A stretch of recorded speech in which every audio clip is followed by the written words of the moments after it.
we are extremely pleased that you're here. It is good to come together for the purpose of co-creating. Do you agree? Yes. You're knowing what you're wanting? Are you enjoying your personal and important desires? That's good. That's good when it's true. It's good when what you want that has not yet fully manifested feels good to you, because that means you're allowing it to unfold in a natural and satisfying way. If you want something and you're uneasy about it, then you've got some resistance, which just means you don't believe what you want. And that's all right, because usually when you launch a desire, you don't believe it because it's a new desire that you haven't practiced being in sync with. A belief is just a thought that you continue to think. And so if you are accustomed to noticing your life and there's something missing that you want, and you continue to notice that it's missing, that's what a belief is. It's just something that has your attention, and therefore you're offering continual vibrational support for. And isn't it a normal thing to believe what you're looking at? That's the way you've been taught. You've been taught to be objective. You want to be realistic. Your parents tell you to tell it like it is. You are encouraged to face reality by other humans. We don't encourage that.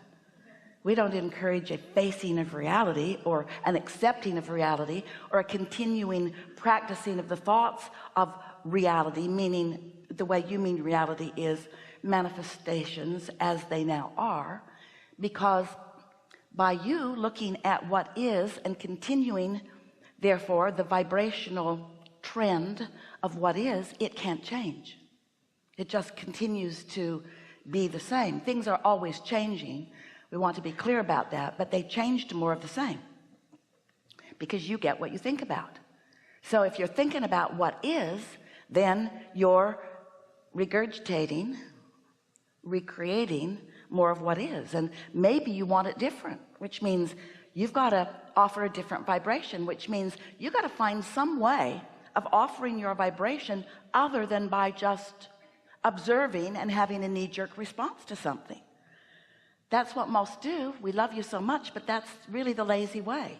You look at it, you don't like it, you notice it, you talk with others who also don't like it, you talk about why you don't like it, you hold fast to the vibration of the absence of what you do like by your attention of what you don't want or don't like, and in that process you feel worse and worse because something that you may not know you did, in your sifting through the magnificent data and contrast of your life, when you knew what you don't want, you also know what you did want. So you launched a rocket of desire about what you did want that you are now in violation of. You're in contradiction of it. Your life showed you that you prefer it this way, but since it is this way, since this way, which is what caused you to focus and know you wanted it that way, but since it's this way, and since you are enamored with this that is, because you can see it and hear it and smell it and taste it and touch it, and it's real and others can see it too, then you hold yourself, you don't mean to, but you hold yourself in vibrational opposition to the very desire that you have newly given birth to. And the biggest, most important thing to know about that situation is you don't feel good because you launched a rocket and the larger part of you is over there in vibrational alignment and resonance with what you're asking for, while you may not be. In order to really understand what we just said to you, you have to accept, you have to at least try to contemplate that you are more than you see in this physical body. You are an extension of source energy, and the source energy part of you from which you have come and focused into this body remains non-physically focused. Your soul, your source, we call that your inner being.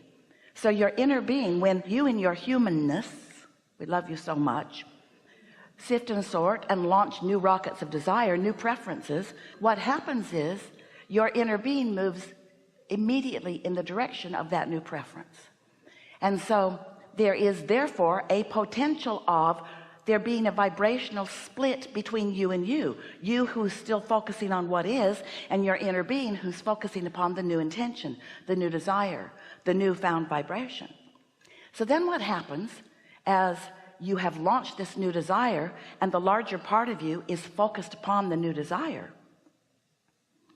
If you don't focus in the direction of the new desire, you feel the discord. It's like a sort of tug of war going on within you. As your inner being is focused upon what you're asking for, your inner being is focused upon the new that is in the state of becoming. If you don't do that, you don't feel good. And so it's important to understand that your inner being does not look back at where you are. Your inner being always looks forward where the creating is, because your inner being understands that the law of attraction is responding to what you are giving your attention to. The law of attraction is responding to what your inner being is giving attention to. And you and your inner being are really one who have the potential of two perspectives, but your inner being will never look at what you think is wrong, ever.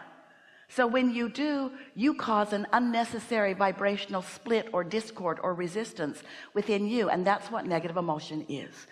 Your inner being will not join you in your worrisome thoughts.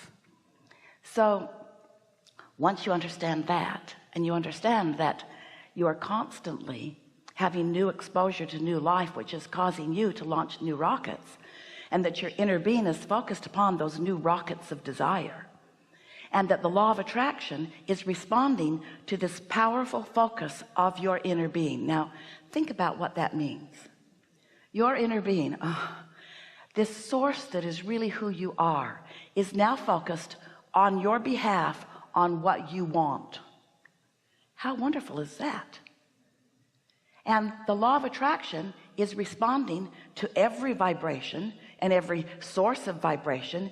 Every thinker of every thought is being answered by the law of attraction. So the law of attraction is responding to your thoughts, which may be worrisome, maybe not, and the thought of your inner being, which is never worrisome. It's always forward looking. It's always progressively looking. It's always looking toward what you have newly asked for. So as your inner being is looking at what you want, the law of attraction is therefore gathering all of the cooperative components to what you want, lining up everything for you to discover along your path of least resistance. Ooh, hear those words. Your path of least resistance, you just got to know, is the path that your inner being is focused upon. Your inner being is paving the way, clearing the brush, getting everything ready for you for your discovery of it. It's a wonderful path of ease and flow, but you humans, you are so determined to struggle in order to justify your existence. And so you'll choose the hard way, usually because you think it will bring you more reward.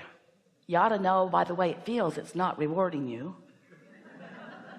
You're punishing yourself unnecessarily. You're not taking the path of least resistance. That would be like getting on an open highway and moving to where you want to go, or saying, no, I think I'll go cross country today. I've got my fence clippers. I'll clip the farmers' fences and I'll drive through the ditches, and I'm going to go the hard way. And we say, for the sake of adventure, that might be fun sometimes, but really the path of least resistance is the path of most satisfaction, because what the path of least resistance means is you've asked for it, your inner being is all over it, the law of attraction is responding to your inner being, the pathway is clear for you, and if you are in vibrational sync with your inner being, then impulses are occurring to you that are leading you joyfully and with confidence in the direction of what you want. And a life like that is really a lovely state of being, where you receive an impulse, feels good to you, You're wise enough to know that this good feeling means that there's no resistance within you right now. So that must mean you're in sync with your inner being, and your inner being is in sync with your desire and all of the cooperative components, which means you're up to speed with who you are. You're tuned in, tapped in, turned on, and the thoughts that are therefore occurring to you under those conditions are flowing right to you from source, who sees the big picture, and off you go with confidence in the direction of what you want. And that's what you would call living happily ever after.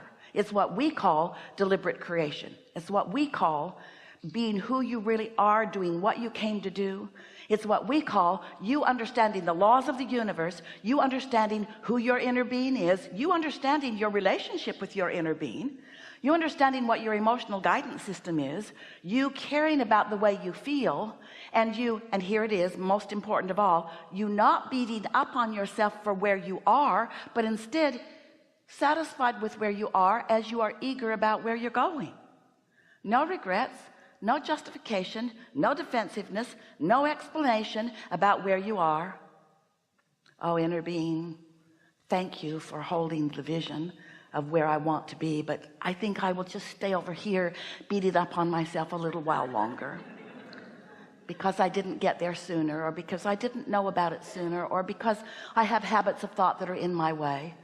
Your inner being isn't giving you any attention when you feel that way, because your inner being never ever ever ever ever asks for one moment of justification from you.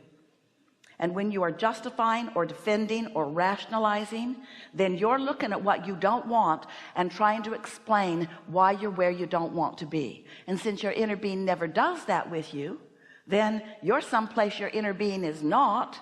In other words, your focus has you not disconnected, because you can't disconnect from your source energy, but you can pinch yourself off pretty good.